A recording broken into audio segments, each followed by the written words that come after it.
There we go. Hey guys, it's Ted Bogert with the Ted Show. I am excited to finally, we've been trying to do this for a while, right? Yes, Sit we have. down and have a talk with the one and only Cody Scarboro. Welcome, Cody. How are you doing today? Great. Thank you so much for having me. It took the COVID for us to finally just set up a Zoom and make it It's easier. crazy, right? It's become this like interesting little glue that I'm finally getting to see and talk to the people that I was not able to in person. And now this has made it easier. And I wonder how it's going to be when Yeah. we all try to go back. That's going to be interesting. Honestly, I hope it stays the same. Like we get a hybrid version of this, right? Because I like even totally friends, like agree. virtual happy hours and stuff, like we're getting more creative now than we were before, and I thrive on that, right? Like I'm like, why weren't we this like hungry to meet with each other and see each other? Because there's friends I don't see in a long time, and now we're like jumping on every week, and I'm loving it. And the creativity is there. We'll get up to all that because I want to talk about the Yeah. power of community. I Mhm. want to talk about what's going on in your world, but tell them a little bit about you for those people that don't know who Cody is. Awesome. So my name is Cody Scarboro. I work with First International Title. I like to say I'm customer experience and business development manager, and I'm out over in Brevard County. I have it's got an interesting kind of business model, the way that my business is kind of set up, because it's all been grassroots, and we'll kind of dive into that and get into some questions on kind of how that kind of built up. But for me, really, it came from social media and really started to thrive because of fundraising and giving back to the community. And so I'd actually dropped out of college and ended up starting to go to Facebook to fundraise. It taught me skill sets, mentors, everything kind of came out of that. So I'm kind of interested to have us kind of dive into that a little bit today. Love it. All right. So First International, I got to give a shout out to Sarah. Or she Yeah, killed she'll be me. watching in here. She called me again. We love you, Sarah. Sarah loves. She's amazing. Exactly. She put me on. So you'll laugh at this. So the reason I'm on ended up on our sales team, because I closed for a while. I was in Tampa and then came over and with our company, and so I was processing closing. And I looked at her, and the first time that I ever saw her was at the Florida Realtors Convention, and I see her pull her shoes out of her bag, and I was like, girl, if those are in a bag, those are expensive. And I said, I'm already best friends with you. And so there's people around us, other reps and stuff. They're like, what are those? I was like, those are Louboutins. Like, and she goes, done. You're on the sales team. You're no longer in the office. I love it. She's really an amazing human being. I love her so much. She's just a great person, a really great person. All right. So, title, we know you do title, but let's talk about the community. And then I want to talk a little bit about title too, just what's going on in the market. I think it's good for people to hear.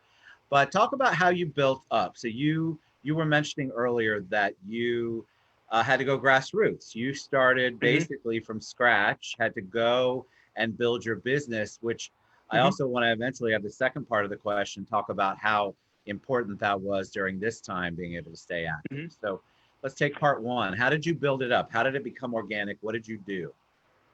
So in all honesty, so in 2015, I've been running with the Leukemia and Lymphoma Society for about 8 years now. I started when I was, or 10 years now. Gosh, I'm forgetting my age. 10 years now. I started when I was 19 at the Disney Marathon over in Orlando, and actually ended up getting nominated as the youngest candidate to ever be nominated for Man of the Year in Tampa in 2015. And during that time, I actually just lost my job and was actually surfing between couches over in Tampa. And that year, I was just kind of struggling, but I had my name on it. My mom I grew up playing soccer, and she always said, put your name on it every time I stepped on the field. So I figured that I wasn't going to back out of this commitment to run for Man of the Year, which, if you guys aren't familiar, is actually a 10-week campaign, raise as much money as possible.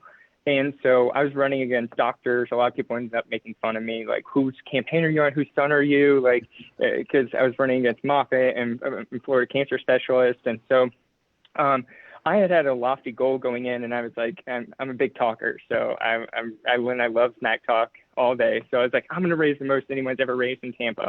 And they're like, do you even have a job right now? Like, I thought that, and they're kind of questioning me on that.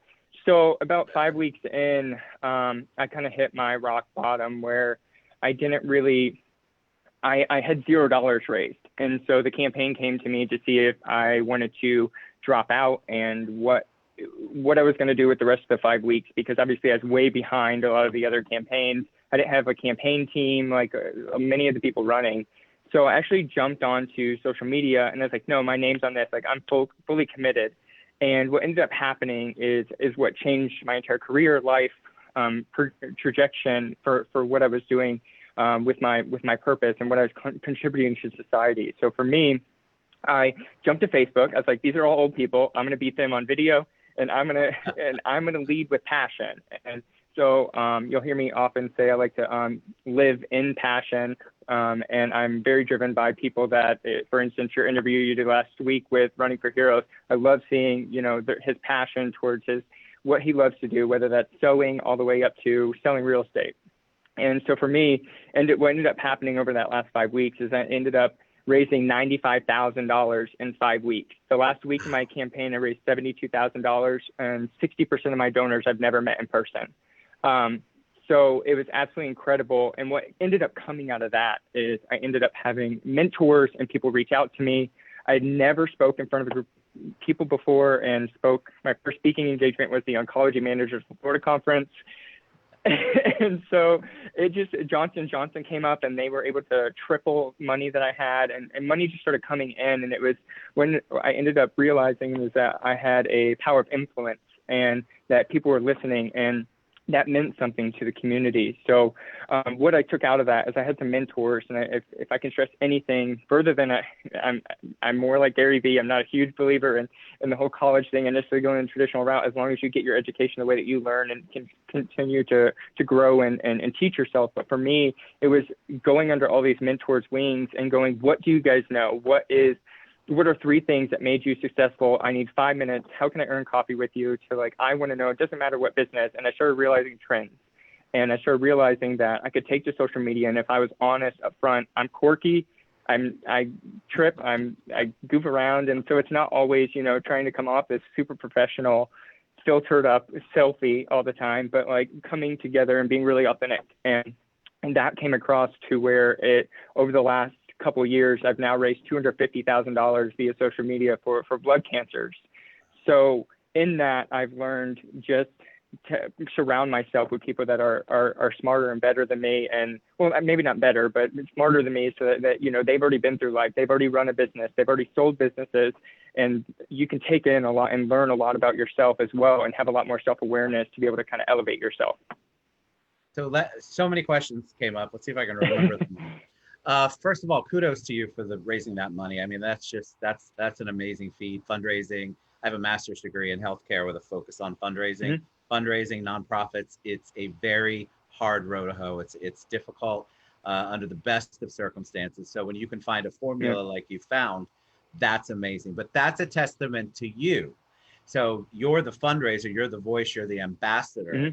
What did you do on social media? There's one thing, we talk about authenticity all the time. Be vulnerable, be authentic. Yeah. But then people be the authentic that they think people want to see, not the authentic that they really are. So how did you attack that? How did you approach that? So number one, I mean, honestly, like I love to dance. And if anyone sees my page, sometimes some people may say it's unprofessional or joke around, or I may twerk a little bit too much. We're into more ethnic high school. So I learned to throw it back here or there, but I really stayed like true to myself in that. And so like when I say like people try to go to feed people like what they want to hear rather than their actual like who they are and their actual likes and dislikes. So what I did on social media is I stuck to what I knew and tried to thrive off of that. So for instance, the way that I was able to build that and stay authentic is I reached out to people like individually, and I kind of always try to put my own spin on everything, as far as I never wanted to copy someone. So for instance, let's use this as an example, right? Like TikTok right now, you've got a lot of people out there that are doing dances and copying people. Like society likes to take different people's perspective and then copy it and say, this is my, this is me copying you. How good was I perceiving and imitating you? And for me, that's never, I guess, been my way of doing things, is I've always kind of danced to the beat of my own drum, if you will. And I've just kind of been like, oh no, how do I do this different? Like, how do I stand out and doing it the way that nobody else is doing? And not trying to be like, we all try to go viral. It's not about that. It's more so being, okay, what can I what can I do better than anyone? I know I'm sports related, and I just went down to a couple of things that I knew really well. I knew I was sports related, so I knew I could relate to people from an athletic standpoint, and that's why I went to all the running and I built all that. It was never about business or, hey, realtors, send me contracts, right? I built because I wanted people, if they can know, like, and trust you, they'll do business with you. So I let people into my world, me and my mom as a single mother, and I let people know, like, where my story, where I came from, instead of it ever being about asking for a deal. And I did that the same way in fundraising. I never asked for people to donate to me. I always reached out, and I have a question of 3 anytime I reach out to people via private messenger. And so I always ask 3 questions about them before I start in about myself. And so in doing that, it makes me seem interested in them. Now they're vested in whatever I've got going on. And naturally in psychology and building your business is people naturally will, a question that will come up, well, what do you do? Great, hook, line, and sinker. Now I can talk to you and pitch myself about First International Title, my title insurance, and how you can get involved into my life, because I've already known about your kids. I already know about your family member had leukemia. I already know those personal things. And then I can go in with business as a secondary.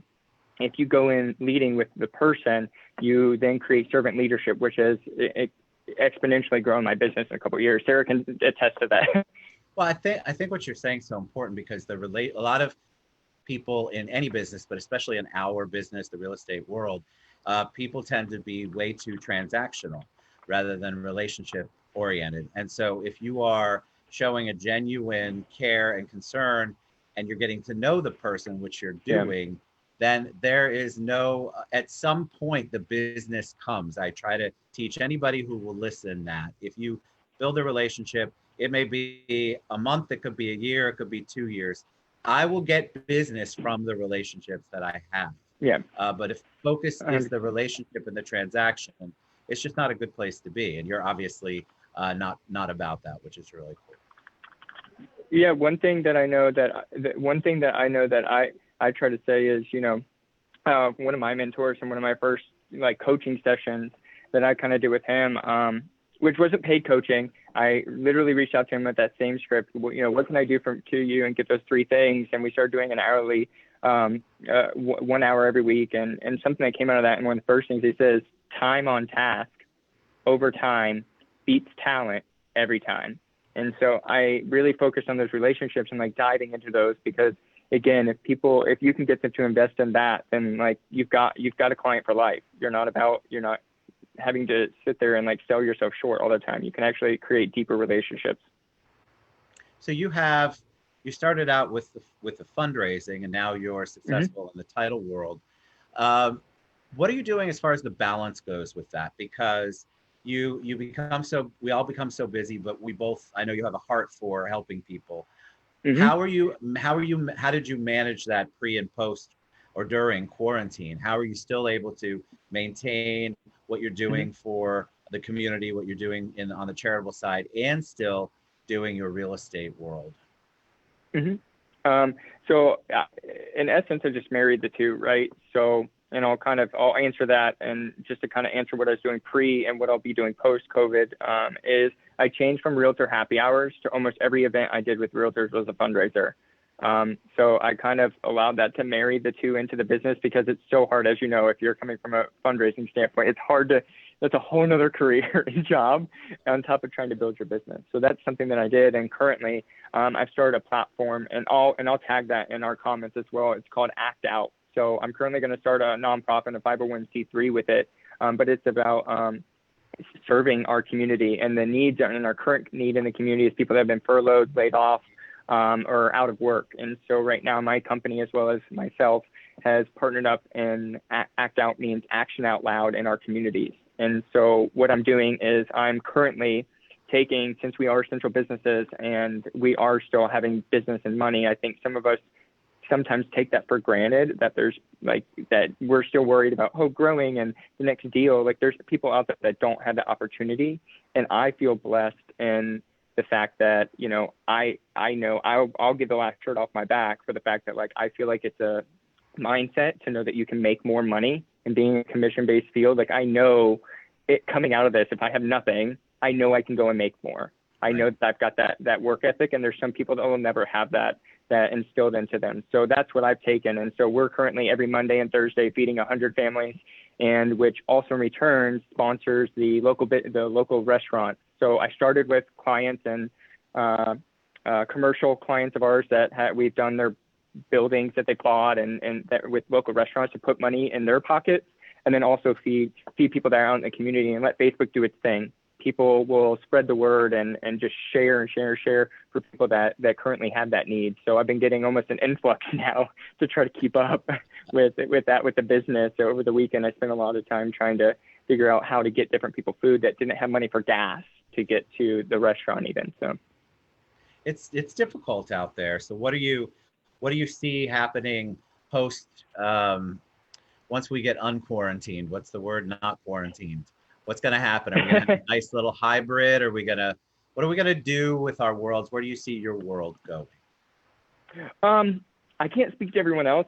I'm totally going to make it a hybrid. I want the virtual happy hours to continue. I think it's brought a sense of, I think right now you're hearing a lot of people talk about mindset, right? Like mindset and like, how do you keep yourself motivated? How do you inspire others or your team? And how do you build them up? Right. So like, I think this gives an easy way, or people were scared of video. As you know, like people didn't want to jump on video until now with Zoom. It wasn't, we don't have any other option. So I think that's opening doors for us to be able to communicate and then also meet people where they are. Right. So like coming out of this, I think that's going to be the biggest change, I think, in every industry, not just real estate, from charity to, corporate America. I think it's going to be about giving consumers what they want, where they want it. So that's where we've heard of Ron. We've got Ron, we've got curbside closing, we've got going to their houses, we've got, all of these different options for them now. Like now I think specifically to real estate, we're going to have to start saying, how do you want to close? Like you guys have the option, it's in your hands. And I think that's where industries are going to start going. One of my buddies is over in Tampa in the healthcare industry, the same thing. And he's trying to put healthcare into the pocket. How do you go straight to the consumers rather than doctors' offices and start with apps and, more of the telemedicine? I think we're going to start to see a myriad of like those kind of worlds coming together so that we can give consumers what they want when they want it. I agree. I just had a doctor's appointment and they gave me the choice if I wanted to come in the office or do it over the phone.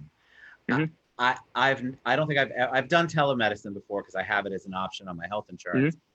But it was, because I had some emergency and I couldn't get into my doctor. Mm-hmm. This was just a real discussion about how I'm feeling right now, as if you had a cold or a sinus infection. Yeah. And I love the fact, and I think you're right, the healthcare industry probably didn't want to, but this is going to be a very big opportunity for them. I think for all of us, don't you feel like there are many, many opportunities, not just in our businesses, but in business in general, that are going to come out of this? I think the hybrid, you're right, the hybrid's going to be where it's at. And if you try to go back to the old way, I think you're going to struggle tremendously. Yeah, right. Leaders lead.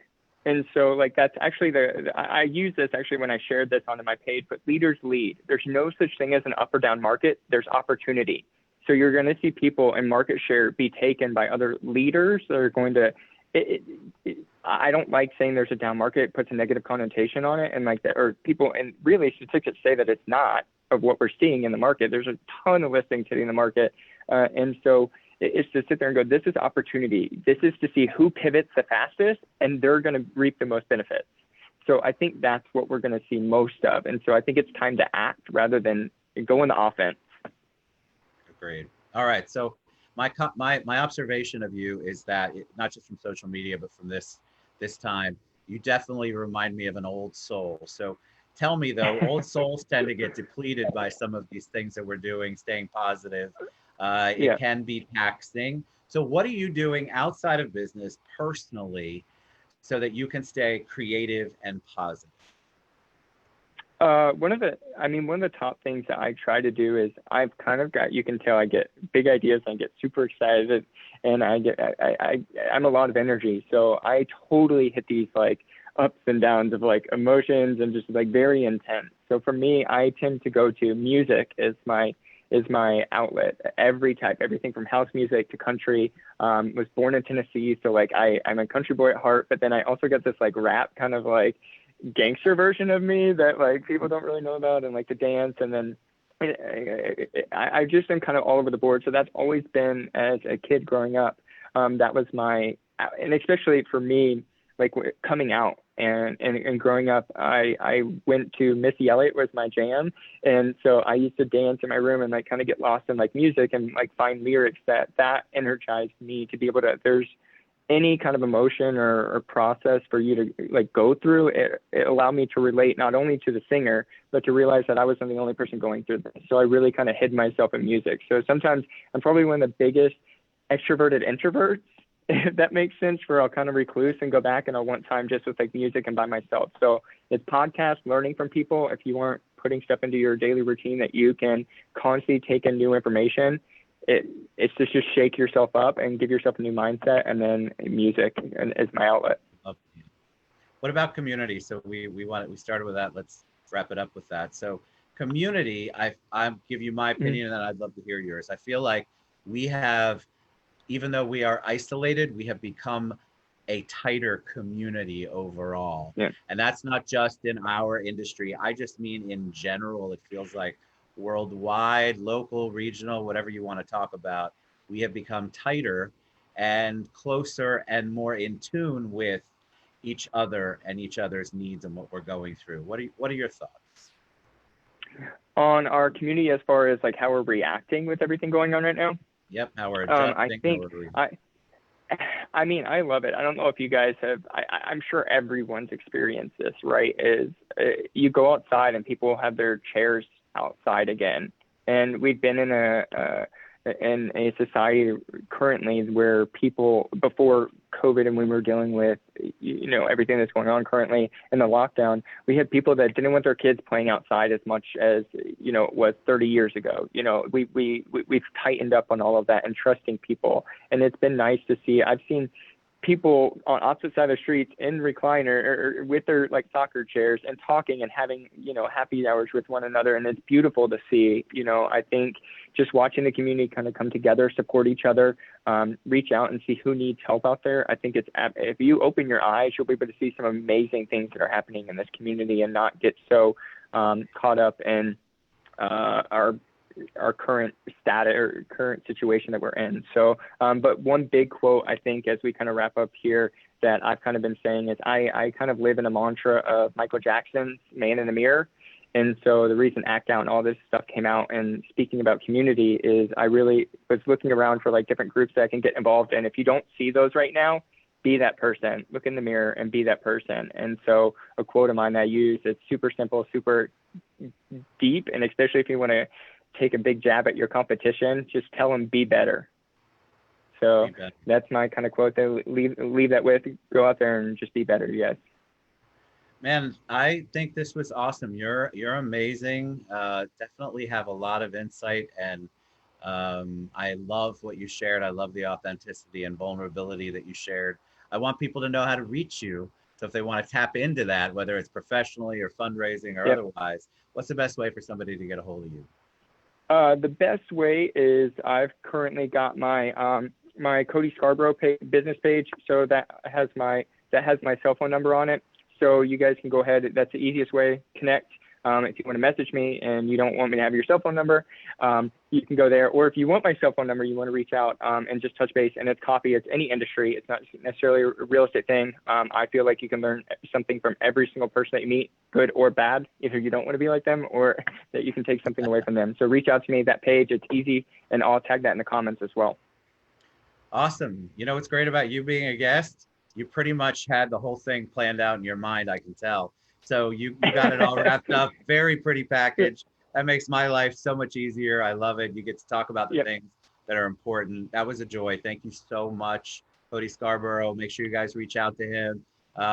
You can't fake that kind of stuff, and that's why I love doing these live shows. So welcome and thank you very much. And please show him a big welcome. Reach out to him. I think you will be very, very happy. So thanks, buddy, for being on the show. Thank you so much. See you. All right. We'll see you later. Bye, guys.